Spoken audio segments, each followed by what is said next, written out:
ನಿನ್ನೆ ಮುಖ್ಯಮಂತ್ರಿ ಆಗಿದ್ದಂಥ ಸಿದ್ದರಾಮಯ್ಯನವರು ರಾಜೀನಾಮೆ ಕೊಟ್ಟಂಥ ಸಂದರ್ಭದಲ್ಲಿ ನನಗೆ ಎಲ್ಲೋ ಒಂದು ಕಡೆ ಮನಸ್ಸಿಗೆ ನೋವಾಯಿತು. ಕಾರಣ, ನಾನು ಅವ್ರನ್ನ ಪೊಲೀಸ್ ಅಧಿಕಾರಿಯಾಗಿದ್ದಾಗಿಂದ ನೋಡಿದೆ. 2004ರಲ್ಲಿ ನಾನು JDS ಪಕ್ಷಕ್ಕೆ ಬಂದಾಗ ಅವರು JDSಲ್ಲಿದ್ದರು. ಅವರು 6ರಲ್ಲಿ ಉಚ್ಚಾಟಿತರಾಗಿ ಕಾಂಗ್ರೆಸ್ ಚುನಾವಣೆ ನಿಂತಾಗ ನಾನು ಕಾಂಗ್ರೆಸ್ಸಲ್ಲಿ ವಿರೋಧಿಸಿದ್ದೆ. ನಾನು JDSಲ್ಲಿದ್ದೆ. ಮೈಸೂರು ಚುನಾವಣೆ ಮಾಡಿದ್ವಿ. ಆ ಸಂದರ್ಭದಲ್ಲಿ ಏನೋ BC ನನ್ನ ಮೇಲೆ ಎಲೆಕ್ಷನ್ ಮಾಡೋಕ್ಕೆ ಬಂದಿದ್ದೀಯಾ ಅಂತ ಕೇಳಿದರು. ಆಮೇಲೆ 8ರಲ್ಲಿ ನಾವು ಅನಿವಾರ್ಯವಾಗಿ ಕಾಂಗ್ರೆಸ್ಸಿಗೆ ಬಂದಾಗ ಅದು ಯಾವುದನ್ನು ಮನಸ್ಸಲ್ಲಿ ಇಟ್ಕೊಳ್ಳದೆ ಅವರು 8ರಿಂದ 8, 13, 18 3 ಬಾರಿ ಕೂಡ ನನ್ನ ಪರವಾಗಿ ಬಂದು ಚುನಾವಣೆಯಲ್ಲಿ ಪ್ರಚಾರ ಮಾಡಿದರು. ಅದರ ಜೊತೆಗೆ ಅವರು ಮುಖ್ಯಮಂತ್ರಿಯಾಗಿದ್ದಂಥ ಸಂದರ್ಭದಲ್ಲಿ ವಿಶೇಷವಾಗಿ 2013ರಲ್ಲಿ ಅವರು ಮುಖ್ಯಮಂತ್ರಿ ಆದಾಗ ನಾನು ಚುನಾವಣೆಯಲ್ಲಿ ಸೋತರೂ ಕೂಡ 5 ವರ್ಷಗಳ ಕಾಲ ನಾನು ಶಾಸಕನ ಥರನೇ ಇದ್ದೆ. ಚುನಾವಣೆಯಲ್ಲಿ ಸೋತೆ. ಅವರು ಚುನಾವಣೆ ಪ್ರಚಾರಕ್ಕೆ ಬಂದಾಗ ಹೇಳಿದರು, ಗೆಲ್ಲಿಸಿ BC ಪಾಟೀಲ್ಗೆ ಉತ್ತಮವಾದ ಭವಿಷ್ಯ ಇದೆ ಅಂತ ಹೇಳಿದರು. ನಾನು ಸೋತ ಮೇಲೆ ಅವರು ಭಾಳ ಆಶ್ಚರ್ಯ ಆಯಿತು. ಆಮೇಲೆ 5 ವರ್ಷಗಳ ಕಾಲ ನಾನು ಶಾಸಕನಲ್ಲದೆ ಹೋದರೂ ಕೂಡ ಈ ಶಾಸಕರಿಗಿಂತ ಹೆಚ್ಚು ಅಧಿಕಾರ, ನಾನು ಹೇಳಿದ ಎಲ್ಲ ಮಾತುಗಳು ನನ್ನ ಕ್ಷೇತ್ರಕ್ಕೆ, ನೀರಾವರಿ ಸೌಲಭ್ಯಗಳು ಸುಮಾರು 4 ನೀರಾವರಿ ಪ್ರಾಜೆಕ್ಟ್ಗಳು, ರಸ್ತೆಗಳು ಇರ್ಬೋದು, ಏನು ಕೆಲಸ ಹೇಳ್ತೀನಿ ಎಲ್ಲ ಮಾಡಿಕೊಟ್ಟಿದ್ರು. ಆ ರೀತಿ ಒಂದು ಹೃದಯವಂತಿಕೆಯನ್ನು ಅವರು ಪ್ರದರ್ಶನ ಮಾಡಿದರು.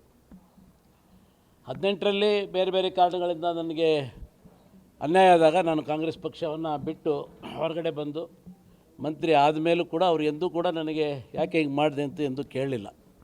ಅವರಿಗೆ ನನ್ನ 18ರಲ್ಲಿ ಮಂತ್ರಿ ಮಾಡಬೇಕು ಅಂತ ಆಸೆ ಇತ್ತು. ಹಲವಾರು ಕಾರಣಗಳಿಂದ ಅವರು ಮಾಡಲಿಲ್ಲ, ಅದು ಬೇರೆ ವಿಷಯ. ಆದರೆ ಅವರ ನಮ್ಮ ಒಂದು ಒಡನಾಟ ಯಾವತ್ತೂ ಕೂಡ ನನಗೆ BC ಅಂತಲೇ ಕರೆಯೋರು, ಸಿಂಗ್ಯುಲರ್ ಬಾರೋ ಹೋಗೋ ಅಂತಲೇ ಕರೆಯೋ. ಅತ್ಯಂತ ಪ್ರೀತಿ ವಿಶ್ವಾಸದಿಂದ ಹೆಗಲ ಮೇಲೆ ಕೈ ಇಟ್ಟು ಅವರು ನನ್ನ ಅತ್ಯಂತ ಪ್ರೀತಿಯಿಂದ ಮಾತಾಡಿಸ್ತಾಯಿದ್ರು. 2023ರಲ್ಲಿ ಅವರು ಮುಖ್ಯಮಂತ್ರಿ ಆದಮೇಲೆ ನಾನು ಎಂದೂ ಅವ್ರ ಹತ್ರ ಹೋಗಲಿಲ್ಲ. ಅವ್ರ ಹತ್ರ ಹೋಗಿ ಯಾವುದೇ ಅಧಿಕಾರವನ್ನು ಕೇಳಲಿಲ್ಲ, ಯಾವುದೇ ವಿಷಯಗಳಿಗೆ ಕೂಡ ಹೋಗಿಲ್ಲ. ಕಳೆದ ವರ್ಷ ಆಕಸ್ಮಿಕವಾಗಿ ಡೆಲ್ಲಿಗೆ ಹೋದಂಥ ಸಂದರ್ಭದಲ್ಲಿ ಅವರು ಡೆಲ್ಲಿಯಲ್ಲಿ ಕರ್ನಾಟಕ ಭವನದಲ್ಲಿದ್ದರು, ನಾನು ಅಲ್ಲೇ ಇದ್ದೆ. ಅವತ್ತು ಭೇಟಿ ಮಾಡಿದಾಗ ಏನಪ್ಪ, ನಾನೊಂದು ಶಾಲ್ ತೊಗೊಂಡೋಗಿ ಹಾಕಿದೆ. ಫಸ್ಟ್ ಟೈಮ್ ಮುಖ್ಯಮಂತ್ರಿ ಭೇಟಿ ಮಾಡ್ತೀನಿ 2-3 ವರ್ಷದ ಮೇಲೆ ಅಂತ. ಏನು ಬಂದಿದೆಯಾ, ನನಗೆ ಯಾಕೋ ಶಾಲ್ ಹಾಕ್ತೀಯ ಅಂದರು. ಹಳೆ ಪ್ರೀತಿ ಇದೆಲ್ಲ ಅಣ್ಣ ಅಂತ ಹೇಳಿದೆ ನಾನು. ಸೊ ಆಯ್ತಪ್ಪ, ಒಳ್ಳೇದು, ಏನು ಬಂದಿದ್ದೆ, ಏನೋ ಮಾಡಬೇಕಾ, ಏನೋ ಕೆಲಸ ಇದೆಯಾ ಅಂತ ಕೇಳಿದೆ. ಏನಿಲ್ಲ ಬಿಡಿ, ನಾನು ಬೇರೆ ಇತ್ತು ಮಾಡ್ಕೊಳ್ತಿದ್ದೆ ಅಂದರೆ ಅವರು ನೀವು ಒಳ್ಳೇದಾಗಲಿಪ್ಪ ಅಂತೇಳಿ ದುಬ್ಬಾಚೆ ಪರಿಷತ್ತು. ಸೊ ಆ ರೀತಿ ಹೃದಯವಂತಿಕೆಯನ್ನು ಮೆರೆಯುವಂಥ ರಾಜಕಾರಣಿಗಳು ಭಾಳ ಕಡಿಮೆ ಈಗಿನ ಕಾಲದಲ್ಲಿ. ವೈರತ್ವ, ದ್ವೇಷ ಸಾಧಿಸ್ಕೊಂಡು ಹೋಗುವಂಥವ್ರು. ಅಧಿಕಾರ ಇರುತ್ತೆ, ಹೋಗುತ್ತೆ. ರಾಜಕೀಯ ಬೇರೆ, ಪಕ್ಷಗಳು ಬೇರೆ ಬೇರೆ ಇರ್ಬೋದು.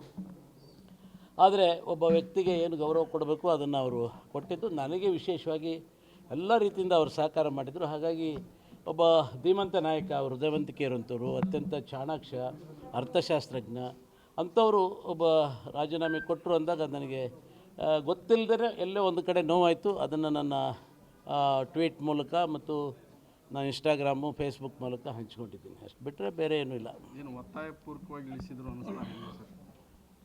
ಅದು ಅವರವ್ರಿಗೆ ಬಿಟ್ಟಿದ್ದು, ಅವರೇ ಹೇಳ್ಕೊಂಡಿದ್ದಾರೆ. ಯಾವುದೇ ರೀತಿ ಒತ್ತಾಯ ಇರಲಿಲ್ಲ. ಆದರೆ ಅವ್ರನ್ನ ಕರೆದು ಅಲ್ಲಿ ಮಾಧ್ಯಮಗಳ ಮೂಲಕ ನೋಡಿದ್ದೆಲ್ಲ ಕೇಳಿದರೆ, ನಿಮಗೆ ರಾಜ್ಯಸಭೆ ಕೊಡ್ತೀವಿ ಅಂತ ಹೇಳಿದಾಗ ನೀವು ರಾಜೀನಾಮೆ ಕೊಡು ಅಂತ ಹೇಳೋ ಅವಶ್ಯಕತೆ ಇರಲಿಲ್ಲ. ಆದರೆ ಸಿದ್ದರಾಮಯ್ಯನವ್ರನ್ನ ಭಾಳ ಹೀನಾಯವಾಗಿ ಕಾಂಗ್ರೆಸ್ ಪಕ್ಷ ಇಳಿಸಿದ್ರು ಅನ್ನುವಂಥ ಭಾವನೆ ಎಲ್ಲ ಕಡೆಗೆ ಬಂದಿದೆ. ಅದರಲ್ಲೂ ವಿಶೇಷವಾಗಿ ಹಿಂದುಳಿದಂಥ ನಾಯಕ. ಇವತ್ತು ನೋಡ್ತಾ ಇದ್ದೆ, 4-5 ರಾಜ್ಯಗಳಲ್ಲಿ ಒಬ್ಬರು OBC ಅಂತ ಬಂದಂಥವ್ರು. ನಾವು ಅಲ್ಪಸಂಖ್ಯೆ ಹಿಂದುಳಿದವರಿಗೆ ಪರವಾಗಿರ್ತೀವಿ ಸರ್ಕಾರ ಅಂತ ಹೇಳಿ ಇವತ್ತು ಸಿದ್ದರಾಮಯ್ಯನವ್ರನ್ನ ಇಳಿಸಿ ಆ ಹಿಂದುಳಿದವರಿಗೆ ಒಂದು ಕೊಕ್ಕೆ ಹಾಕಿದ್ದಾರೆ. ನಾಮಕಾವಸ್ಥೆ ಹಿಂದುಳಿದವರು, ಆದರೆ ಹಿಂದುಳಿದವ್ರನ್ನ ತುಳಿಯುವಂಥ ಕೆಲಸ ಸಿದ್ದರಾಮಯ್ಯನವ್ರನ್ನ ಇಳಿಸೋದ್ರ ಮೂಲಕ ಆಗಿದೆ ಅಂತ ನನ್ನ ಭಾವನೆ. 2028 ಚುನಾವಣೆಗೆ ನಿಮ್ಗೆ ಯಾವ ರೀತಿ ಪ್ಲಸ್ ಆಗುತ್ತೆ, ಏನೇನು? ಈಗಾಗಲೇ ಪ್ಲಸ್ ಆಗಿ ಹೋಗಿದೆ BJP ಪಕ್ಷಕ್ಕೆ. ಈ ಸಿದ್ದರಾಮಯ್ಯನವರು ಇಳಿಯೋದು ಅಂತಲ್ಲ, ಈ 3 ವರ್ಷಗಳಲ್ಲಿ ಆಡಳಿತ ಕುರ್ಚಿಗೆ ಕಿತ್ತಾಟ ಏನಿತ್ತು, ಆರ್ಥಿಕವಾಗಿ ದಿವಾಳಿ ಏನಾಗಿತ್ತು, ಅಭಿವೃದ್ಧಿ ಶೂನ್ಯ ಏನಾಗಿತ್ತು, ಅದೆಲ್ಲ ಕೂಡ ಇವತ್ತು ಜನ ಸಾಕಷ್ಟು ನೊಂದಿದ್ದಾರೆ. ಅದರಲ್ಲೂ ವಿಶೇಷವಾಗಿ ರೈತರು, ಬಡವರು, ಹಿಂದುಳಿದವರು, ಯಾವುದೇ ಅಭಿವೃದ್ಧಿ ಕಾರ್ಯಗಳಿಲ್ಲ. ಈಗ SC/ST ನಿಗಮದಲ್ಲಿ ಒಂದು ಗಂಗಾ ಕಲ್ಯಾಣ ಇಲ್ಲ, SCಗಳಿಗೆ ಯಾವುದೇ ರೀತಿ ಸೌಲಭ್ಯಗಳಿಲ್ಲ. ಇದ್ದಂಥ ಹಣವನ್ನೆಲ್ಲ ಗ್ಯಾರಂಟಿಗಳಿಗೆ ಬಳಸ್ಕೊಂಡಿದ್ದಾರೆ. ಮತ್ತು ರೈತರಿಗೆ ಯಾವುದೇ ಸೌಲಭ್ಯಗಳಿಲ್ಲ, ಇದ್ದ ಸೌಲಭ್ಯಗಳನ್ನೆಲ್ಲ ಕಿತ್ತು ಹಾಕಿದ್ದಾರೆ. ಹೀಗಾಗಿ ರಾಜ್ಯದ ಜನತೆ ರೋಷ್ ಹೋಗಿದೆ, ಯಾವುದೇ ಅಭಿವೃದ್ಧಿ ಕಾರ್ಯಗಳಿಲ್ಲ.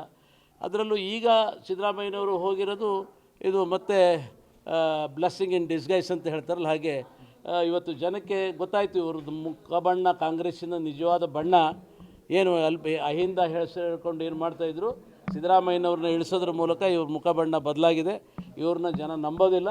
ಮುಂದಿನ ದಿವಸಗಳಲ್ಲಿ ಭಾರತೀಯ ಜನತಾ ಪಕ್ಷಕ್ಕೆ ಅತಿ ಹೆಚ್ಚು ದೊಡ್ಡ ಪ್ರಮಾಣದ ಮೆಜಾರಿಟಿಯಲ್ಲಿ ಆಶೀರ್ವಾದ ಮಾಡ್ತಾರೆ.